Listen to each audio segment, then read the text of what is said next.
ser el precursor del Mesías, es decir, el que viene a anunciar el Mesías. Y en su encarcelamiento están preguntas acerca de por qué el precursor, el predicador, el profeta del antiguo pacto que anuncia la venida del Mesías está encarcelado.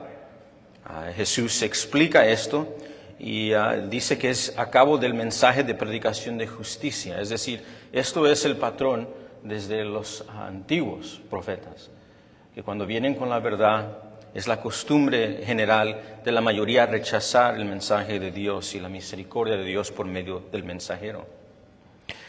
Después nos encontramos en este pasaje de hoy, después de hablar y dirigirse, incluso dar un tributo a Juan el Bautista, a recordarle a Israel que él es el prometido precursor del Mesías.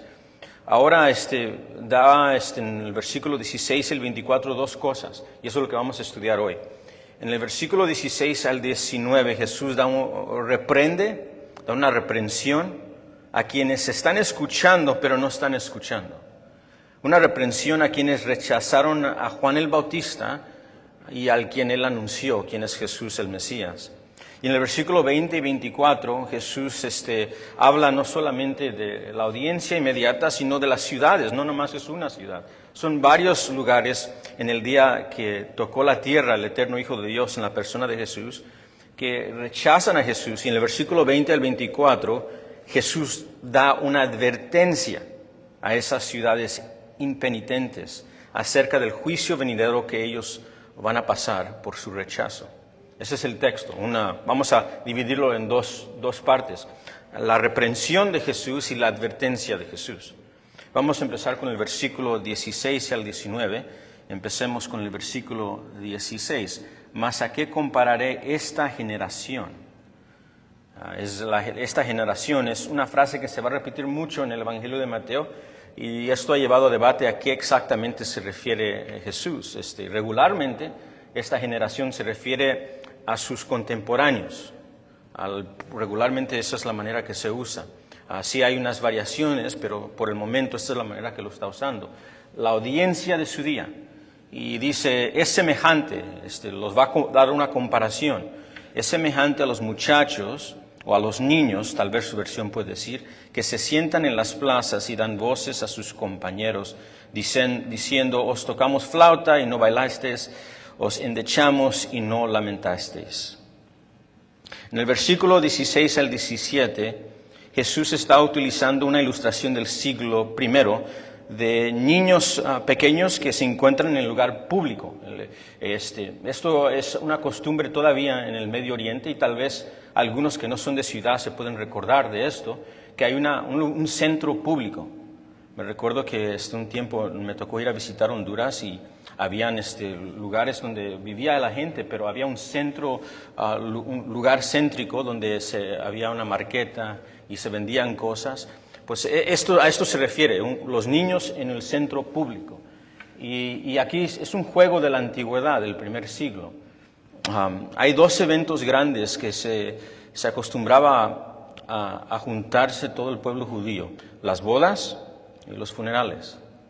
Entonces los niños del primer siglo acostumbraban a jugar las bodas y los funerales, similar a no sé si le ha tocado ver con sus niños, o tal vez si se recuerde de su niñez, cuando los niños empiezan a agarrar su pizarrón y empiezan a jugar maestro y alumno.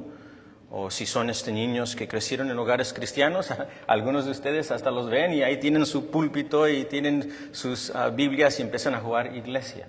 En una similitud, Jesús está utilizando en el versículo 16 y 17 esta ilustración de niños, pero niños que se niegan a ser convencidos a jugar el juego que se les está presentando.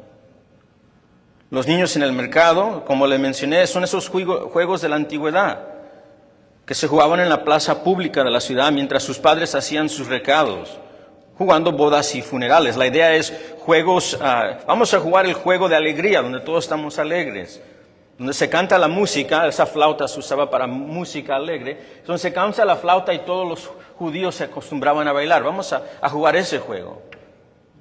Y luego los niños, la idea aquí dicen, no quiero jugar ese juego. Entonces dices, pues vamos a jugar el otro juego. Y el versículo 17 no solamente describe un juego de diversión, baile y alegría, sino la descripción del versículo 17 es un funeral con su música triste y llanto. Eso es lo que significa lo que leemos cuando dice, os endechamos y no lamentasteis. Es otro tipo de música, es música de gran tristeza y donde se acostumbraba en el mundo judío llantos y llantos. Literalmente a veces alquilaban a damas que tenían el trabajo y el oficio de llorar fuertemente entre todo el funeral. Dice, vamos a jugar ese juego, pero la respuesta sigue siendo igual. No pueden satisfacer a los niños, esa es la idea. No quiero jugar eso, no, tampoco eso, no quiero jugar ninguno de esos juegos. Esa es la ilustración. Y en el versículo 16 dice, pero ¿a quién compararé esta generación? Esa ilustración está ahí para comparar. La ilustración está bonita y es buena, pero eso no es el enfoque. Él simplemente quiere usarla como un buen predicador y maestro para apuntar a una realidad y una verdad. Y es la realidad y la verdad del contexto de su audiencia. El versículo 18 y el 19, Jesús dice que esto es lo que están haciendo ellos con los mensajeros que Dios les ha enviado.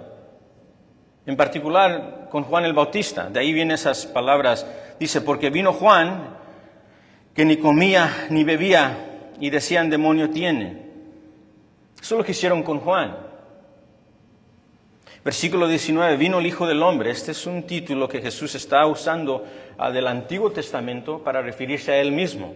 Y el título es el juez de los vivos y los muertos, el Mesías, el que viene a juzgar y literalmente resucitar a los muertos del polvo para que se presenten ante Él para dar cuentas. Y Él va a retribuir justicia y va a salvar a su pueblo elegido y va a castigar eternamente a los que no pertenecen a Él. El Hijo del Hombre es un título que Jesús está diciendo, eso soy yo. Y dice, y vino el Hijo del Hombre, es decir, vino no solamente el precursor, sino vino el precursor estaba apuntando. Y Él come y bebe, y se sienta literalmente con pecadores. Ellos no estaban esperando eso. El juez de las naciones, trayendo misericordia ahí con los peores de los peores, diciendo, ven, si te arrepientes te doy perdón.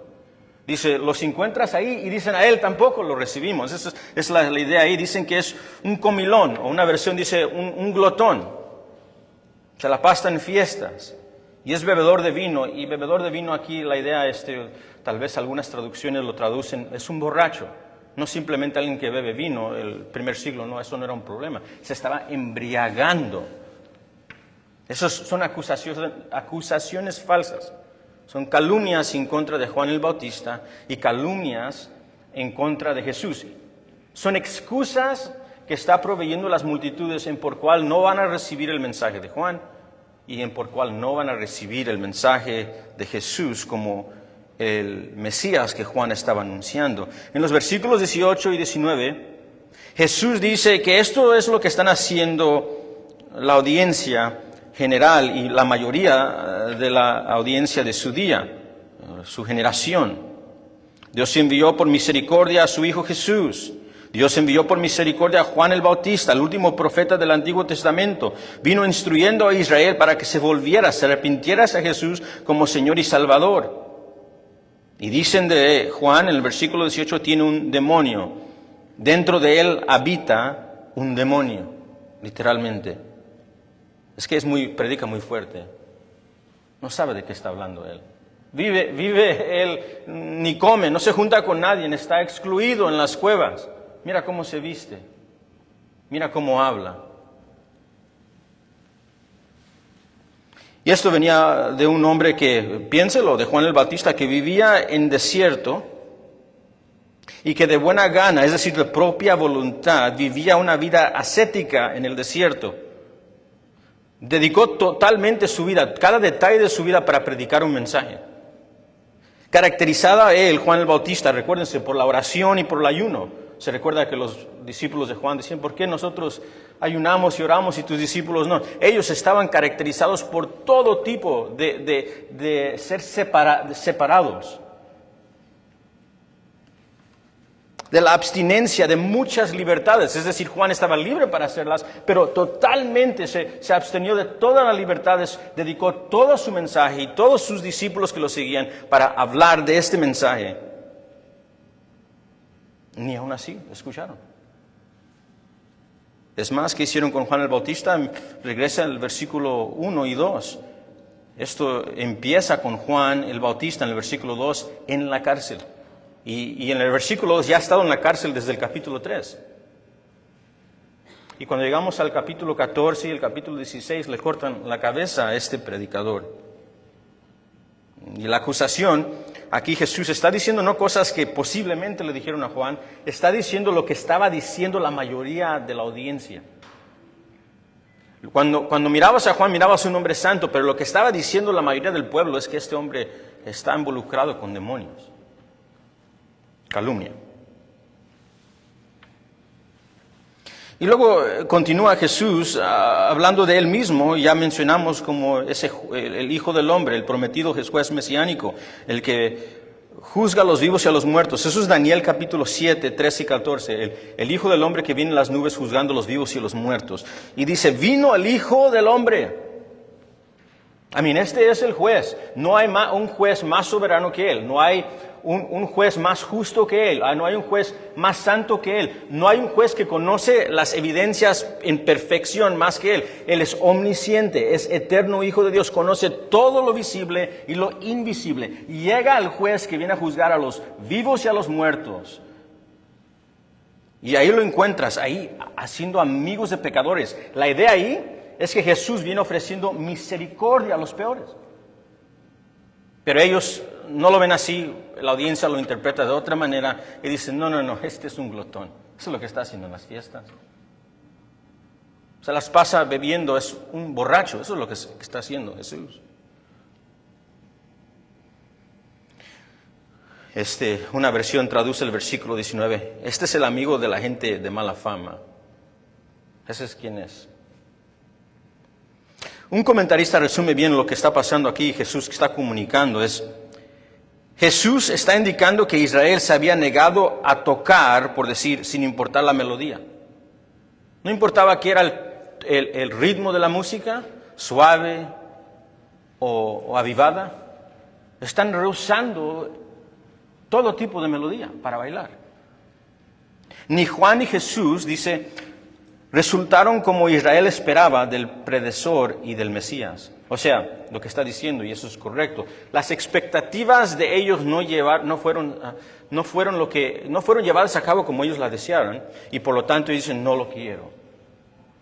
Y mientras pienso en esto, una de las cosas que me vino de inmediato es esto, parece ser que el Señor Jesús no vino a satisfacer expectativas personales. ¿Verdad? Y expectativas que no concuerdan con la razón por cual Jesús vino. Y la razón que estas excusas están viniendo, la razón y el propósito de la ilustración es, ustedes son como niños malcriados. Son como niños que no importa qué tipo de juego, nunca estarán felices. ¿Conoce a niños así? Dice, así es esta generación. No hay manera de convencerlos. No hay manera de agradarlos. Nada de lo que se hace va a estar bien. En otras palabras, lo que tenemos aquí en los versículos 16 y 19 es un regaño de Jesús.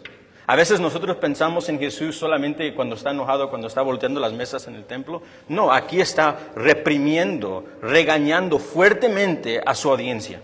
Es una reprimenda santa, un regaño santo.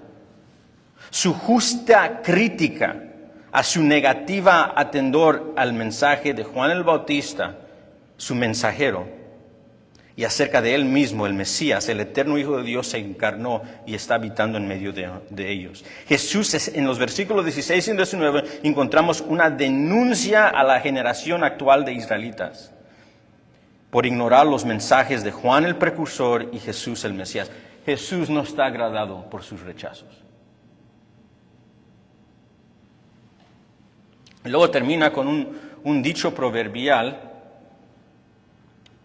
Dice en el versículo 19, pero la sabiduría, al final, dice, pero la sabiduría es justificado por sus hijos. Eso es un dicho proverbial No se encuentra en otras porciones de las Escrituras en exactitud como esto, pero la idea es esto. El resultado final determina quién verdaderamente es el sabio. Esa es la idea. Cuando dice la sabiduría es justificada, se ve recta y correcta por sus hijos. La idea es por los resultados. Otra manera de decirlo, una traducción moderna lo traduce de esta manera. Pero la sabiduría de Dios se demuestra por sus resultados. ¿Qué está diciendo Jesús con esto? Cuando dice pero. La idea es, piensan que ustedes están correctos, pero vamos a ver.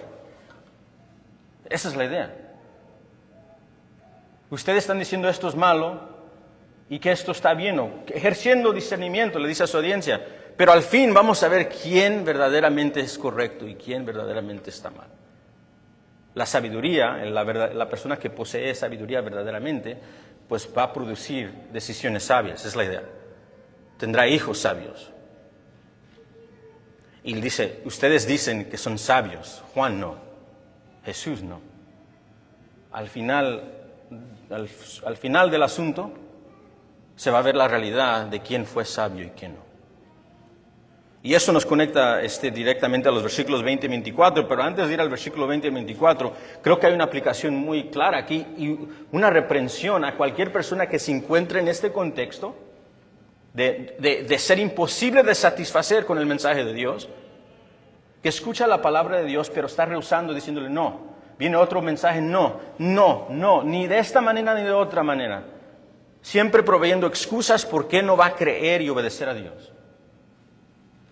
¿Todavía hay gente haciendo esto hoy en día?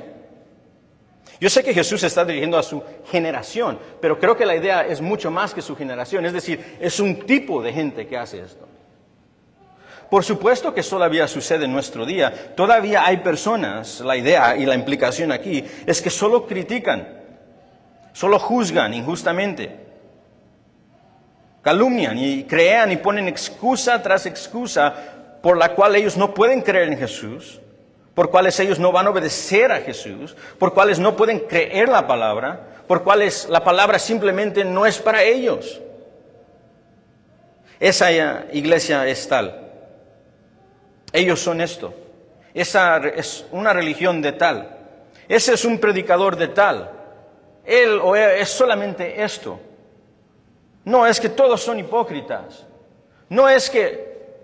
Y siguen las excusas y las excusas. Pero es como que el Señor Jesús es omnisciente y ve sobre todas las excusas y llega a la mente y el corazón y dice, mi hijo, esto es solo excusa.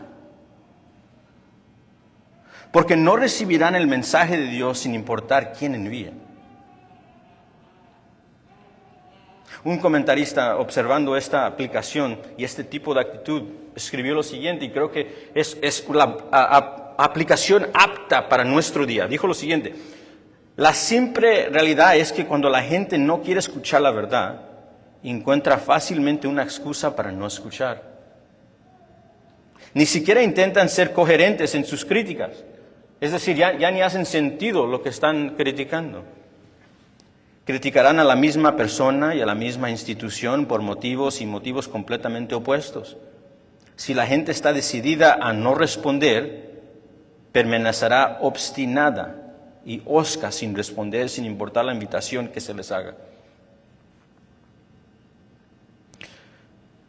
Quizás esta actitud no solamente fue en la audiencia del Señor Jesús, seguramente la podemos ver en la audiencia de la generación en cual vivimos hoy. Lo vemos si usted va a predicar en las calles, si usted va a predicarle a gente incrédula, continuamente va a escuchar razón después de razón, después de razón, en por cual ellos no pueden seguir al Señor Jesús. La Biblia fue escrita por hombres, aunque la Biblia no se contradice. La Biblia se contradice y le preguntas, pues ¿cuándo fue la última vez que leíste la Biblia? No la he leído. No puedo creer en esto, pero creen en cosas imposibles como la abulación. Se contradicen y proveen excusas a través de excusas. Creo que esta actitud continúa pasando y Jesús no es complacido con tal excusa. No son recibidas por Él, ni serán recibidas por Él. Y también a veces, tristemente, si somos honestos, a veces entra esta actitud dentro de la iglesia. donde pasa, y puede pasar aún con los mejores de nosotros, por decirlo de esa manera, donde entramos ya a la iglesia, pero no para disfrutar, sino para criticar. Ya nada se hace bien. Se enseñan las Escrituras, pero en vez de recibir lo que dice el texto, solo vemos de cómo se hizo y cómo no se hizo, y cómo se ve y cómo no se ve.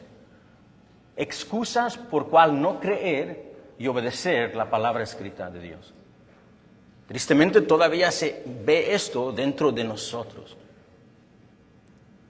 Pero Jesús reprende esto. Es una reprensión. Es algo que Él tiene que corregir. Es algo que no puede permanecer si sigues caminando con Él. Bueno, Señor, si esta es mi actitud, si es nuestra actitud, lo abandonamos inmediatamente y nos humillamos ante ti, Cristo, para que nos dirijas. Recibimos la reprensión. Versículo 20 y 24, recuérdese lo que acaba de decir en el versículo 19 con el dicho proverbial, es decir, al final el resultado lo va a determinar. ¿Se recuerda? Ese es el dicho proverbial. El resultado va a determinar quién verdaderamente es sabio, porque sabiduría siempre está ligado con hijos que viven sabiamente. Ok, ahora brincamos en el versículo 20 y 24 y dice, entonces comenzó a reconvenir a las ciudades. Inmediatamente después de esto, está hablando con sus audiencias, pero luego él empieza a reprender no solamente esta audiencia, sino a los lugares donde él ya predicó. A estas ciudades, él no se encuentra en esta ciudad en particular. Está diciendo, yo prediqué en esta ciudad, y ¿sabes qué? Vi lo mismo.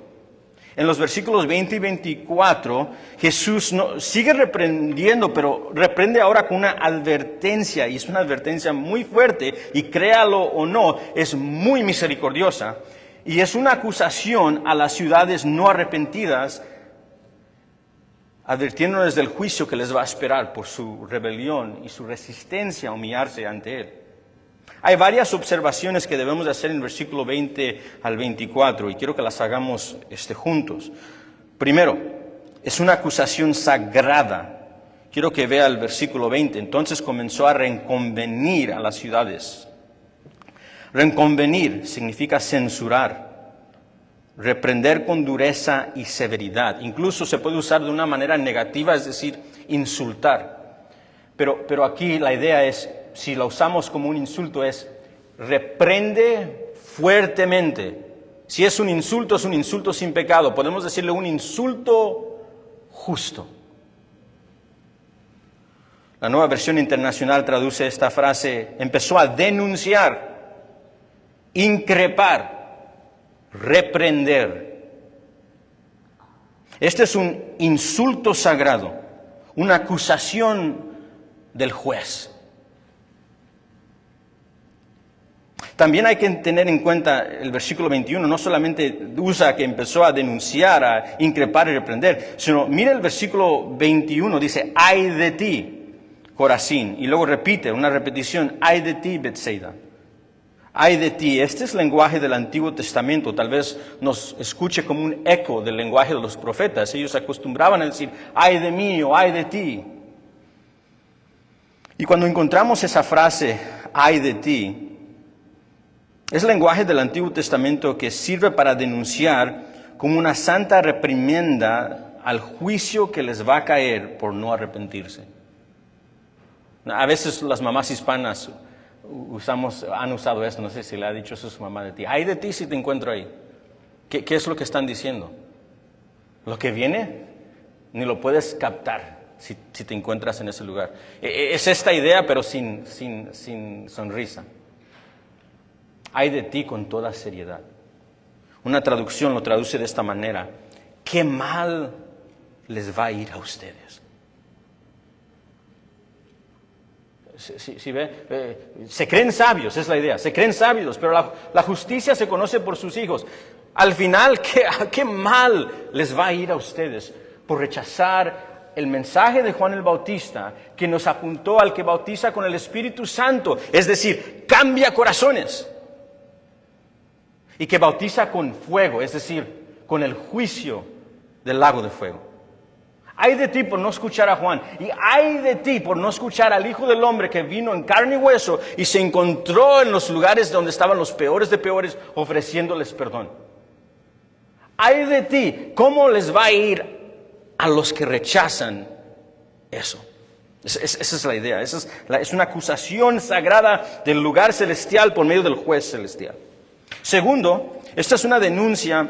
Esta denuncia y acusación es en contra de las ciudades impenitentes en las que Jesús predicó el Evangelio y también sus testigos. ¿Okay? Recordemos que en el capítulo 10, ¿verdad? Él comisiona a sus 12 apóstoles y los envía ¿a dónde? A todo Israel. Entonces, Él envía testigos y ellos están haciendo milagros. Se está viendo el poder de Dios en el tiempo mesiánico. Entonces, no nomás es Jesús, sino los embajadores de Jesús y todo Israel está escuchando que ha llegado el Mesías, el quien va a juzgar al vivo y al muerto y que deben de arrepentirse y creer en Él. Y hay milagros por donde quiera. No nomás hay uno, hay dos. Hay ciegos que nacieron ciegos y ahora están viendo en todo lugar. Es un tiempo en la historia que nunca ha pasado. Ni antes ni después. En el tiempo de Jesús. Él está anunciando a estas ciudades. Menciona, mira el versículo 21. Ay de ti, Corazín. Ay de ti, Betsaida. O Betsaida. Vamos a hacer unas observaciones de estas ciudades. Si usted le comenta a un comentario de estas ciudades, va a encontrar mucha información. Pero quiero que vea lo que Jesús quiere que veamos de estas ciudades. Creo que eso sería lo que podemos hacer en este momento. Primero, estos son lugares donde se predicó la llegada del Mesías. Eso es lo que está diciendo Jesús. Ay de ti. Y luego dice, ¿por qué? Porque aquí estuve. Aquí se enseñó. Y no escuchaste. Y segundo, estos son lugares donde también se vieron los señales milagrosos del Mesías. Mira el versículo 20. Las ciudades en las cuales había hecho muchos de sus milagros. ¿Sí ves eso en el versículo 20? La palabra en el lenguaje original es hechos poderosos. Pero para que nosotros podamos entenderlo mejor es milagros. Se vio la manifestación de Dios en la tierra por señales. Versículo 21, se hubieron hecho los milagros, hechos poderosos que han sido hechos en vosotras, es decir, en vuestras ciudades, lo que se hizo en vuestra ciudad. Primero, es donde se predicó la llegada del Mesías. Segundo, es donde se predicó la llegada del Mesías con evidencias del poder de Dios donde quiera.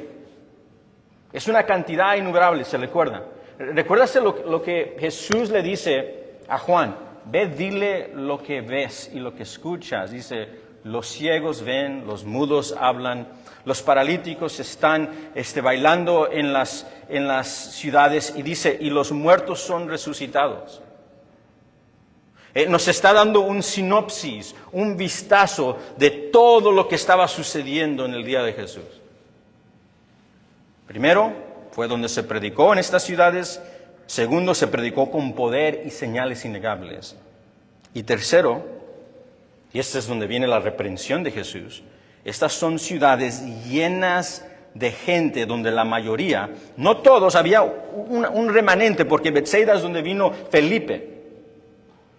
Hay un remanente pequeño, pero la mayoría de la gente no se arrepintió. Versículo 20, mira el versículo 20 conmigo. Entonces Jesús comenzó a reconvenir, a reprender a las ciudades en las cuales había hecho muchos de sus milagros, porque no se habían arrepentido.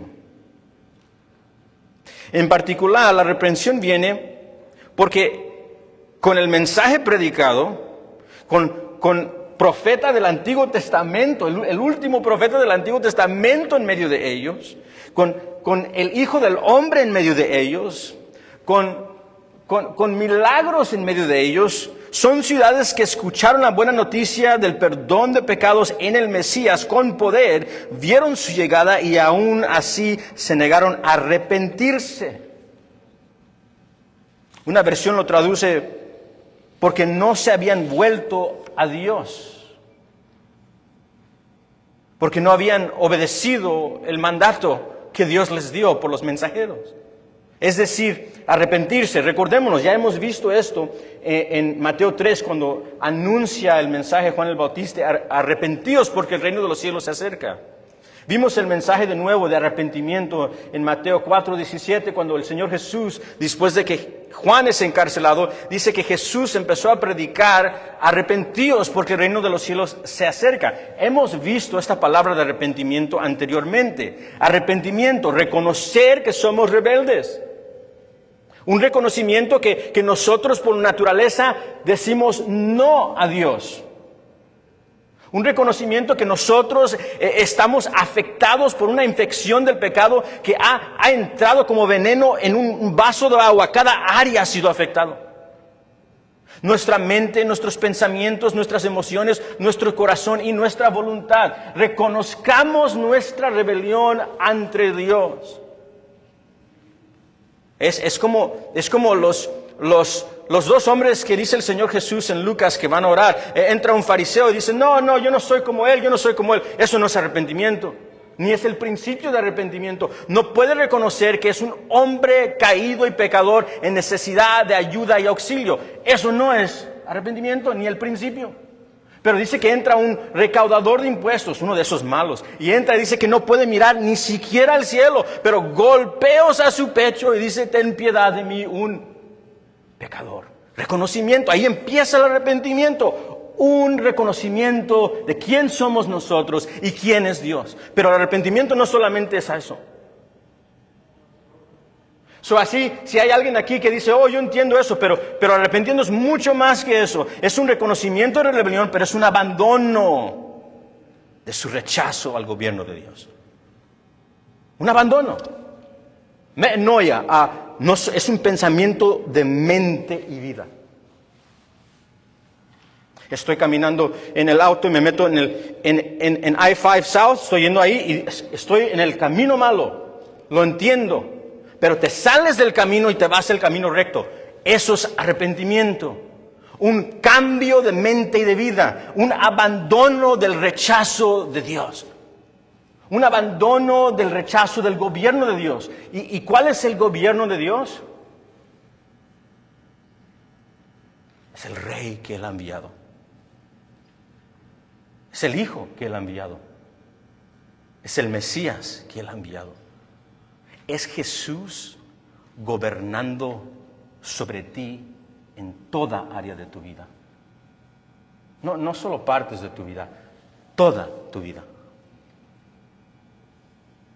¿Qué es arrepentimiento? Reconocer tu rebelión, reconocer mi rebelión, abandonar mi rechazo y nuestro rechazo del gobierno de Dios y volverte en fe hacia Jesús como Señor y Salvador de tu vida. Porque es un buen Salvador, es Rey de Reyes y es Señor, pero se humilló. El eterno Hijo de Dios, adorado por millares y millares de ángeles, se humilló y tomó forma de hombre, carne y hueso. Eso ya es humillante. Verse como la criatura, ser como la criatura, nacer como la criatura, llorar como la criatura. Sentir dolor como la criatura. Y luego vivió una vida perfecta, obediente. No porque la tenía que aprender para Él. Él es perfecto, sino hizo esa obediencia para alguien más. Y luego murió. Y eso fue humillante. El justo muriendo. El perfecto hombre muriendo. Pero eso no fue más. Murió como criminal en la cruz. Se humilló a lo sumo. Es un buen Señor y Salvador a quien nos estamos sometiendo y reconociendo como el gobernante de toda nuestra vida. Él los está denunciando, estas ciudades, esta es nuestra segunda observación, porque son ciudades que son caracterizadas por ser impenitentes, soberbios, tercos, rehusando venir a Jesús por perdón. Tercero, observe conmigo que Jesús les advierte de un juicio que les espera por venir. Versículo 22. en el día del juicio será más tolerable el castigo.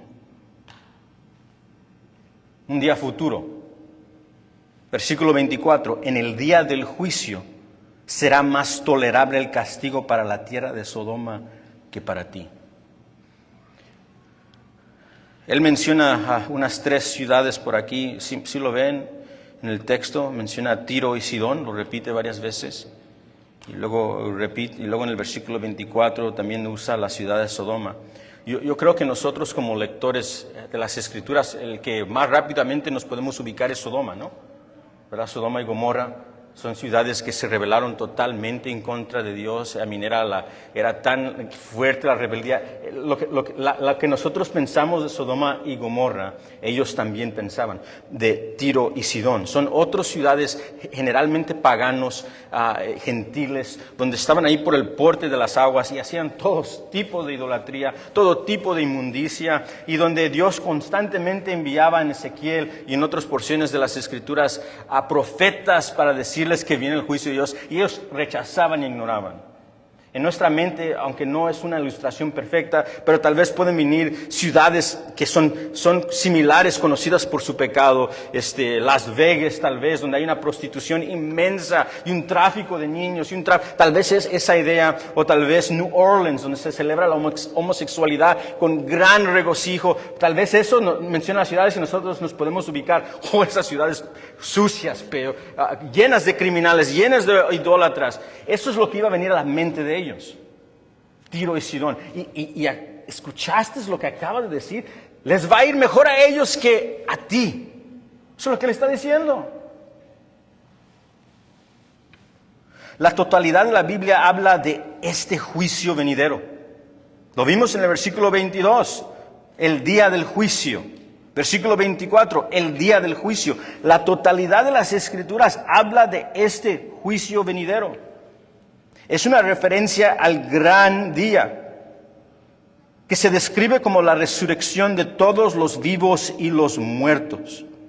Déjeme darle un breve repaso. Según Timoteo 4:1, Cristo Jesús, que debe de juzgar a los vivos y a los muertos.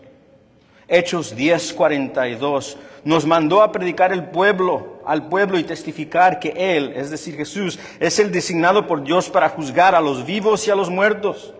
Primera de Pedro 4:5, tendrán que dar cuentas a aquel que está dispuesto a juzgar a los vivos y a los muertos. Hechos 17:30 al 31, Dios ha fijado un día en el que Él juzgará al mundo con justicia por el hombre que Él ha designado. Él ha dado prueba de esto a todos al resucitarlo. Apocalipsis 20:11, entonces vi un gran trono blanco y aquel que estaba sentado en él. De su presencia la tierra y el cielo huyeron y no se les encontró lugar. Es decir, trataron de escaparse, pero es imposible. Y vi a los muertos, grandes y pequeños, resucitados es la idea, de pie ante el trono, y se abrieron los libros. Luego se abrió otro libro, que es el libro de la vida, y los muertos eran juzgados por lo que estaba escrito en los libros, según lo que se había hecho. Y el mar entregó a los muertos que estaban en él. La idea del mar entregar muertos, es decir, los que están en el mar nunca se van a encontrar. Pero de repente el mar da un vómito de los escondidos, de los que nunca se saben dónde se murieron. Y ahí están presentes en el trono celestial. Están delante de él. La muerte y el Hades entregaron a los muertos que estaban en ellos y fueron juzgados cada uno de ellos según lo que habían hecho. Entonces la muerte y la Hades fueron arrojados al lago de fuego. Esta es la segunda muerte, el lago de fuego. Y así no se encontraba el nombre, y si no se encontraba el nombre de alguien escrito en el libro de la vida, era arrojado al lago de fuego. Versículo 22 y versículo 24 de nuestro texto habla de ese día. Es ese día de juicio. La totalidad de las Escrituras habla de un juicio venidero. Y Jesús está haciendo referencia a ese gran día que se describe como la resurrección de los vivos y los muertos. Todos estaremos presentes. Todos estaremos presentes. Para que el Mesías de Dios, el Hijo de Dios, el Hijo del Hombre, dé su santo y justo juicio por todo pecado, por toda maldad, pequeño y grande, pensamiento y obra. Romanos 2:16, en ese día Dios juzgará los secretos de los hombres por Cristo Jesús. Literalmente, los secretos de las mentes o de los corazones de los hombres, expuestos en plena luz. Mateo 2:36, esto es Jesús. Os digo que todos tendrán que rendir cuentas en el día del juicio por cada palabra vana, vacía que han pronunciado. Mateo 16:27, el Hijo del Hombre, este es Jesús hablando, vendrá en la gloria de su Padre con sus ángeles y entonces Él devolverá a cada uno según lo que ellos han hecho. Mateo 25:41, Jesús habla de este día y dijo que tomará a todo su pueblo y moverá a su derecha a su pueblo y luego tomará a todos los que no son su pueblo y los moverá a la izquierda. Y luego dijo Jesús, entonces dirá a los que están a su izquierda, apartaos de mí, malditos, al fuego eterno preparado para el diablo y sus ángeles. Ese es el testimonio de Jesús y el testimonio de todas las Escrituras. Y Jesús ahora les da una advertencia a estas ciudades por su impenitencia. Dice, esto les espera a ustedes.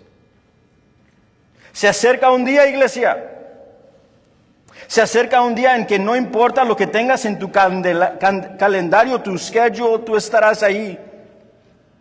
No importa si fuiste pequeño o grande en esta vida, si fuiste rey, presidente, gobernante, un mendigo en la calle. No importa si estás vivo o si estás muerto, o cuántos días tu carne haya visto corrupción. Si se ha envuelto tus huesos en polvo, del polvo te presentarás y nos presentaremos en la sala del trono del juicio de Dios.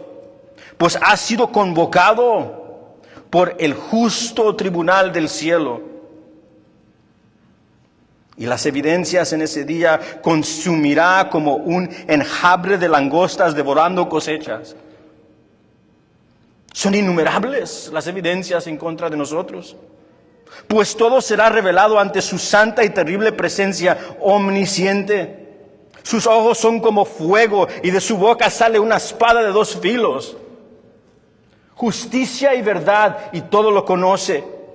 Cada pensamiento, cada acto, cada intención, cada palabra, ya sea dicha audiblemente o susurrada en el secreto de nuestro corazón. Cada maldición e insulto. Cada pensamiento lujurioso, cada deseo codicioso, todas las mentiras en la oscuridad, ahora descubiertas en plena luz, desnudos ante su santa presencia. Todo engaño revelado, todo trato engañoso revelado, y ahí ante el santo jurado del cielo, una innumerable cantidad de ángeles observando como testigos oculares. Ahí están los serafines que cubren sus rostros y cubren sus pies con sus alas. Ahí están los 4 seres vivientes que anuncian la suprema santidad del Trino Dios en un eco eterno. Vendrá ese día, como escribió el amado J.C. Ryle, se acerca un juicio. La gente tiene sus días de ajuste de cuentas. Y Dios por fin tendrá el suyo. Todos, de todo nombre, nación, pueblo o lengua, estarán ante el tribunal de Cristo. Se abrirán los libros y se presentarán las pruebas. Nuestro verdadero carácter saldrá ante el mundo. No habrá ocultación, ni evasión, ni coloración falsa. Cada uno deberá rendir cuentas de sí mismo a Dios. Y todos serán juzgados según sus obras. Los malvados irán al fuego eterno y los justos a la vida eterna. Son verdades terribles, pero son verdades y deben ser contadas. Eso es lo que vemos en el versículo 22 en adelante, una advertencia a lo que le espera al impenitente. Justicia es la respuesta. la respuesta correcta y santa de Dios hacia un rebelde. Y qué tragedia, ¿no? Qué tragedia que la razón por cual vino el Hijo del Hombre fue para morir en una cruz, para tomar el juicio de sus enemigos. El mismo mensaje que están rechazando, la misericordia de Dios en el Mesías Jesús. 4. Nuestra cuarta observación de las palabras de nuestro Señor Jesucristo en este texto es: quienes reciben más serán juzgados con mayor rigor. Sí, no sé si notó esto. Mira el versículo 21. Ay de ti, Corazín, y ay de ti, Betsaida. Porque si en Tiro y en Sidón, ciudades malvadas, se hubieran hecho estas obras de poder y se ha anunciado este mensaje en sus ciudades, ellos se hubieran arrepentido en silicio y ceniza. Silicio y ceniza es la manera de decir, es lo que hacían los judíos para enseñar demostración de arrepentimiento. Se pelaban el pelo, se ponían vestidos duros y ahí se ponían ceniza en su cabeza y en su rostro y se golpeaban el pecho para demostrar continuamente lo que estaba dentro de su corazón y su mente. Oh Señor, hemos hecho un error inmenso, ten piedad de nosotros. Y lo que está describiendo aquí es, mira, es una manera de confrontarlos. Es decir, ellos se vieran como santos en comparación contigo.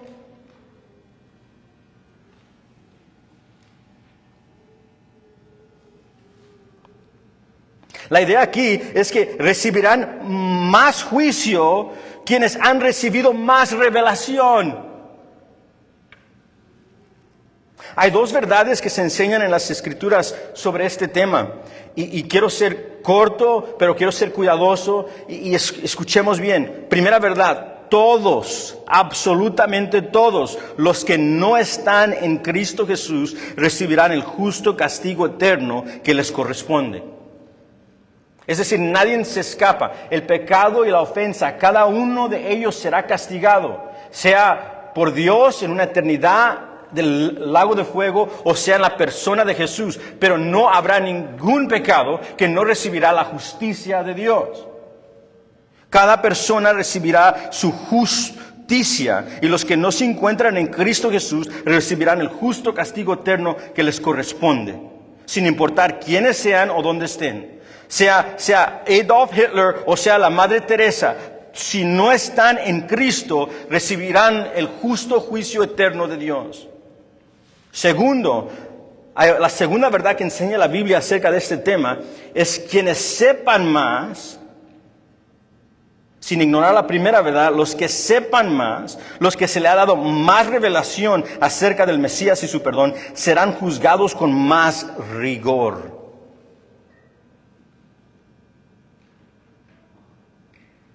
Eso es lo que significa en estos textos cuando dice: si se hubiera arrepentido en el cilicio y ceniza. Por tanto os digo que en el día del juicio será más tolerable el castigo para Tiro y para Sidón que para vosotros. Versículo 24: por tanto os digo que en el día de juicio será más tolerable el castigo para la tierra de Sodoma que para ti. En los versículos 22 y 24 Jesús menciona las ciudades de Tiro y Sidón y las ciudades de Sodoma. El judío del siglo I hubiera recordado inmediatamente estas ciudades como llenas de personas malvadas, que no solamente rechazaron los mensajeros y misericordia de Dios, sino que son sumamente dignas del juicio de Dios.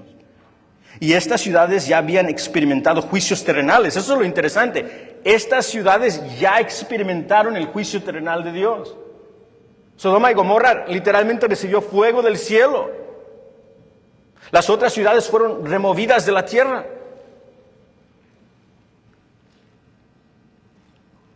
Estas ciudades ya habían experimentado juicios terrenales de Dios en el sentido de que el Señor las removió. Pero aquí Jesús habla de esas personas esperando un juicio peor. Esto implica resurrección. La gente de Sodoma y Gomorra y de Tiro y Sidón se levantarán de nuevo para un juicio eterno. Esa es la idea. Y lo que les va a pasar a ellos no compara con los impenitentes que rechazaron el mensaje y vieron el día del Mesías.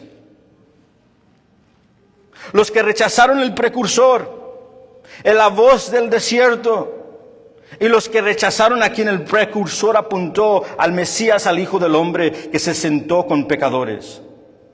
Será más fuerte el castigo para ellos, más tolerable para ellos que para los impenitentes.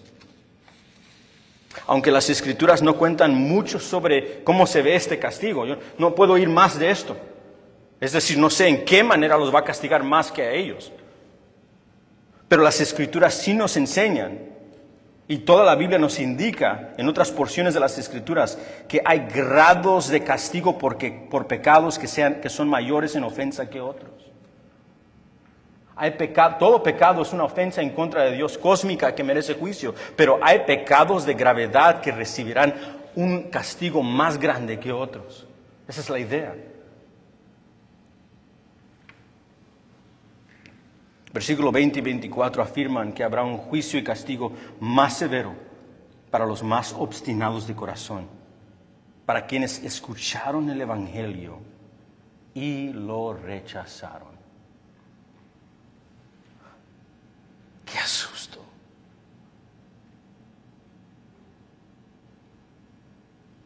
Como lo dijo un escritor, cuanto mayor es el privilegio, mayor es la responsabilidad.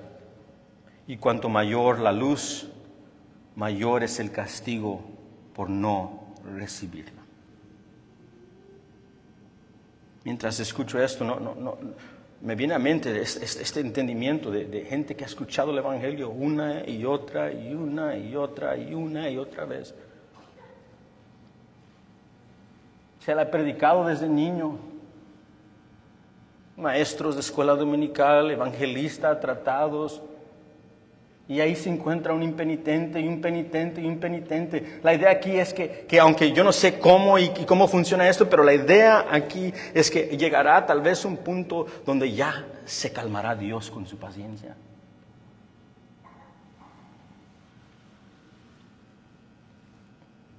¿Sabes qué significa esto? Que cuando Dios envía un mensajero, es una acción de misericordia.